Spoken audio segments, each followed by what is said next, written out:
In this video, I'm going to show you how you can type copyright simple in Word document. If you find this video helpful, please like and subscribe to this channel. Alright, there are quite a number of ways to do this. In the first method, just go ahead and use a keyboard shortcut combination of Control plus Alternate and letter C on your keyboard, and this should type copyright simple.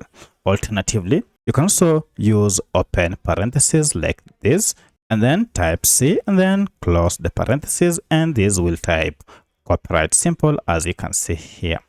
Alternatively, if that does not work, you can go ahead and click on insert to do it manually and then go to simple here. Now if you click on this, you can see you have quite a number of simples, and we have copyright simple here. So if you can see it, you can go to more and you should be able to see all the signs and simples here. Go ahead and choose the copyright simple from the list and then click on insert, and this will insert it here. So that's how you can type copyright simple in your Microsoft Word document. If you have any other question, kindly let me know in the comment section. Otherwise, thanks for watching and let's meet in the next video.